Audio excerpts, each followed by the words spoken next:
Quien guarda la palabra de Cristo, ciertamente el amor de Dios ha llegado en él a su plenitud.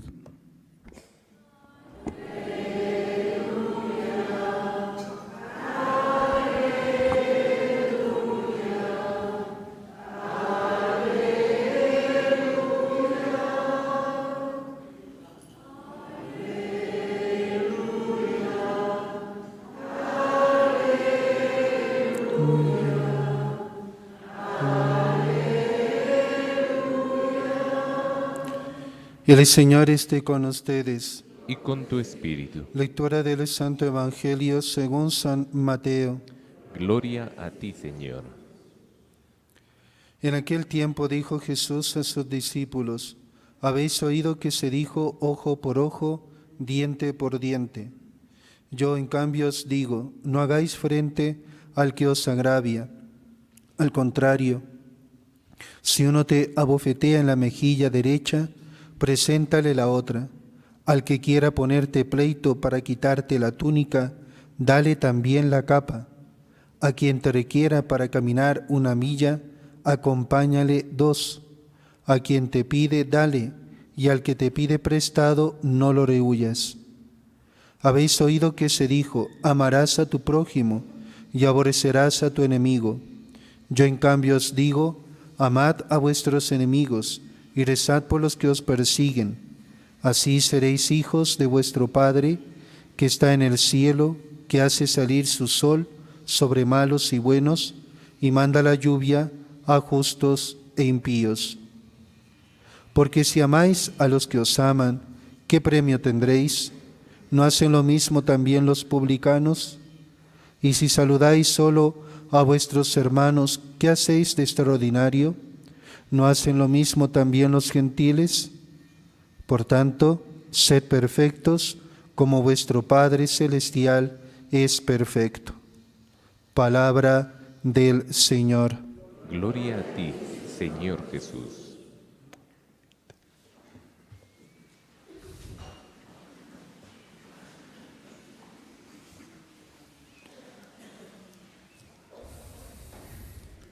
Amados hermanos en nuestro Señor Jesucristo y María Santísima, estamos escuchando, queridos hermanos, el Evangelio de San Mateo, el Sermón de la Montaña, que ocupa 3 capítulos enteros, del 5º al 7º. Y la Santa Iglesia de tal forma valoriza esta predicación de Jesús, que le ha dedicado 6 domingos consecutivos de este año litúrgico. En los domingos anteriores pudimos admirar la belleza de las bienaventuranzas. Luego recibimos la invitación a ser sal y luz para el mundo. Hemos considerado también las palabras de Jesús sobre la plenitud que Él vino a darle a la ley de Moisés. Próximo domingo veremos la imposibilidad de servir al mismo tiempo a Dios y al dinero. Y luego ya vamos a interrumpir el tiempo ordinario porque va a empezar la Cuaresma. Y hoy el Evangelio de este 7º domingo del tiempo ordinario, podríamos decir que se encuentra el núcleo de todo el sermón de la montaña. Nos indica el camino seguro para alcanzar la santidad. ¿Y en qué consiste ser santo? Pues en lograr esa meta trazada por Jesús, podríamos decir una osada meta trazada por Jesús. Sed perfectos como vuestro Padre Celestial es perfecto. Son las palabras con las que acaba precisamente este capítulo 5, el primer capítulo de este sermón de la montaña. Sed perfectos, como vuestro Padre Celestial es perfecto. Dios es santo y estamos todos llamados a ser santos. Una invitación universal a la santidad que nos invita el Concilio Vaticano II. Estamos obligados, dice el Concilio Vaticano II, a conseguir la perfección, la santidad. Y si Dios es santo, pues la santidad va a consistir en unirnos a Dios por amor, por caridad. Pero además, San Juan nos dice en su primera carta, en el capítulo 4, versículo 8, ese versículo que tanto conocemos, Dios es caridad.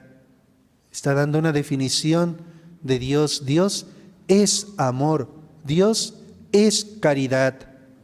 Por tanto, si la santidad, decíamos, es unirnos con Dios y Dios es caridad, es amor, por tanto la santidad va unida a la caridad. Y hoy Jesús nos ha dado algunos aspectos concretos sobre la caridad. Remontémonos al paraíso terrenal. Adán y Eva poseían la gracia santificante y con ella las virtudes infusas, los dones del Espíritu Santo, con los cuales participaban intrínseca y formalmente de la vida divina. Cuando estamos en gracia santificante, cuando tenemos la gracia santificante, ¿no?, participamos de la vida divina. Además, gozaban de un equilibrio interno perfecto y no tenían ninguna apetencia desordenada, porque sus potencias inferiores, en virtud del don de integridad que habían recibido, estaban sometidas a la razón, y la razón estaba sometida a Dios. Cuando pecaron, perdieron, y con ellos toda la humanidad, ese feliz estado de justicia original. Y el hombre empezó a enfrentar, en consecuencia, una tremenda lucha interior provocada por la inclinación hacia el mal. Y una de las manifestaciones de ese desorden es el amor propio, exacerbado, con el consecuente deseo de venganza, de represalias ante cualquier ofensa. Como dice un viejo refrán alemán, la alegría por el mal ajeno es la mejor alegría. Pues Jesús modifica completamente ese cruel y egoísta sistema de encarar las relaciones humanas. Vamos a verlo, queridos hermanos, ¿no?, en el Evangelio. Y bueno, San Pablo, ¿no?, dice que somos templo de Dios y ese templo es santo.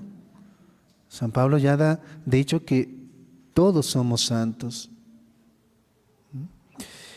En aquel tiempo dijo Jesús a sus discípulos: habéis oído que se dijo ojo por ojo, diente por diente. Pero yo os digo, no hagáis frente al que os agravia. Al contrario, si uno te abofetea en la mejilla derecha, preséntale la otra. En la antigüedad estaba en vigor la ley del talión, que es esta: ojo por ojo, diente por diente, ¿no? Incluso fue incorporada al derecho romano. El término talión viene del latín talis, que significa tal o igual. Es decir, la represalia debería ser proporcionada a la ofensa. Se puede comprender en cierto sentido que se establecieron normas como esa al tratarse de pueblos rudos acostumbrados al uso de la fuerza, entre los cuales no era nada fácil conseguir que prevalecieran el derecho y la justicia. En realidad, al promulgar la equivalencia del castigo con relación al crimen cometido, la ley del talión moderó las desmesuradas venganzas tan frecuentes en esos tiempos, ¿no? Por eso, ojo por ojo, es decir, si alguien te sacaba el ojo, pues tú podías sacar el ojo al otro, ¿no? O sea, ¿no? Diente por diente, ¿no? La legislación mosaica también la empleaba, como leemos en el libro del Éxodo, en el capítulo 21, pagarás vida por vida, ojo por ojo, diente por diente, mano por mano, pie por pie, quemadura por quemadura, herida por herida, cardenal por cardenal. Es decir, cardenal se refiere a las heridas, no al cardenal, el cardenal no de la iglesia, ¿no?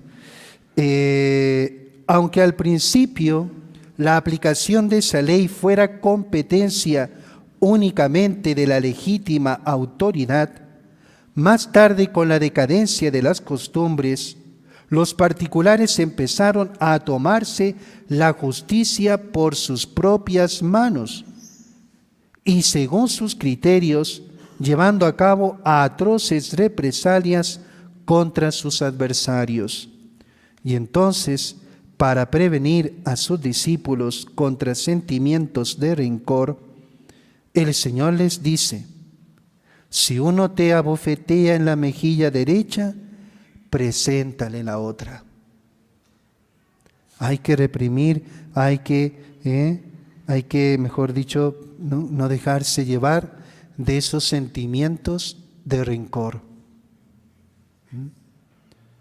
Si uno te abofetea en la mejilla derecha, preséntale la otra. Pero nos podemos preguntar, ¿cómo debemos entender este precepto que da el Señor cuando Él mismo actuó de otra manera al ser abofeteado por un soldado en casa de Anás? Porque en vez de ponerle la otra mejilla, respondió Jesús: si he faltado en algo, en hablar, muestra en qué he faltado. Pero si he hablado como se debe, ¿por qué me pegas?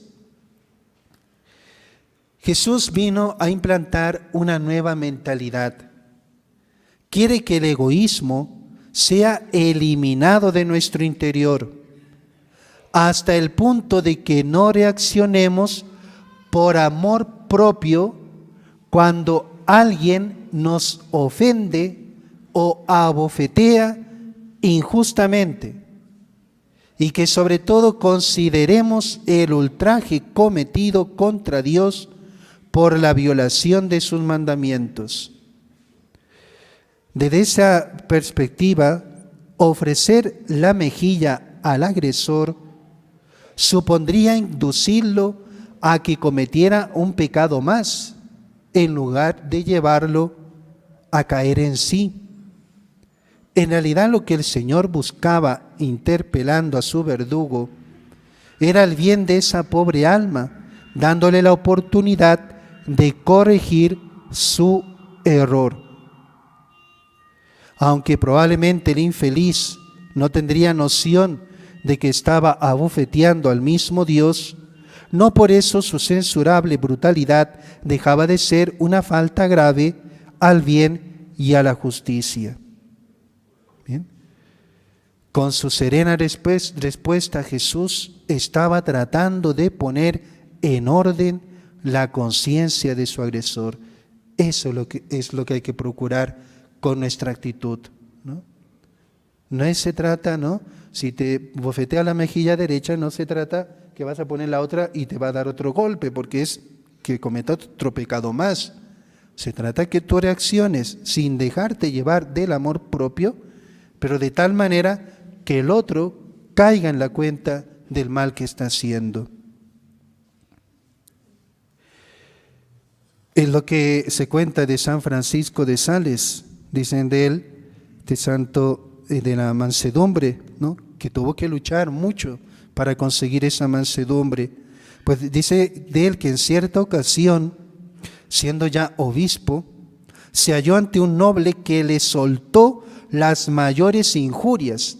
Imagínense qué le habrá dicho, ¿no? Insultándole, a las cuales el santo no respondió, guardó un silencio lleno de dulzura y serenidad. Y cuando salió el visitante de la habitación, un sacerdote que había presenciado la escena le preguntó a San Francisco por qué no había reprimido al insolente con firmeza. ¿Y qué le contestó el santo? Padre mío, he hecho un pacto con mi lengua, por el cual ella se callará mientras mi corazón esté inquieto, y nunca responderá ninguna palabra capaz de provocarme ira. Qué bonito. Se controló. Su corazón estaba inquieto. Imagínate el otro ahí echándole injurias, insultándole en su cara. ¿Cómo estaría ahí San Francisco San Francisco de Sales, que tenía un temperamento fuerte, ¿no? Pero estaba ya inquieto ahí, pero tuvo que hacerse fuerza y callarse, guardar silencio, porque si no, pues eso era provocar su ira, ¿no? Y como era su persona la que estaba en juego, dominó su amor propio, se mantuvo impasible. Día después, conmovido con la caridad del obispo, el culpable volvió bañado en lágrimas para pedirle perdón. Pues así es como tenemos que ser, queridos hermanos. Es que si nos dejamos llevar de la ira, si no el otro nos injuria, nos insulta y estamos con el corazón inquieto, pues ¿qué va a salir de nosotros? Pues insultos, injurias al otro, ¿no? Pues no va a acabar eso. Entonces tenemos que, esta actitud de San Francisco de Sales, guarda silencio, cállate, que tu corazón esté inquieto por esas injurias que el otro te hace, guarda silencio. Que el otro se calle, se vaya y ya volverá el otro. Qué bonito, ¿no? El otro fue y le pidió perdón. ¿Bien? Al que quiera ponerte pleito para quitarte la túnica, dale también el manto. Miren, en aquella época era corriente tener varias túnicas, pero solo 1 o 2 mantos. Y el manto era considerado indispensable, era el traje por excelencia, era más valioso que la propia túnica. San Pablo, ¿no?, le pide a Timoteo, cuando vengas tráeme la capa, el manto que se me quedó en Tróade, en la casa de Carpo, ¿ven? Era tan importante, se le olvidó el manto, tráemelo. De acuerdo con la ley judaica, el que tomaba el manto del prójimo en garantía de préstamo no podía quedárselo hasta el día siguiente y estaba obligado a devolverlo antes de que se pusiera el sol, porque le haría mucha falta al propietario. Así pues, cuando Jesús dice que entreguemos también el manto al que nos quiera quitar la túnica, nos está recomendando el más completo desapego de los bienes terrenos y que nuestras almas estén libres de cualquier deseo de posesión. Que seamos santos, que vayamos por este camino de la santidad. La santidad es, si Dios es santo y la santidad está en la unión con Dios y Dios es caridad, por lo tanto la santidad va a estar en la práctica de la caridad.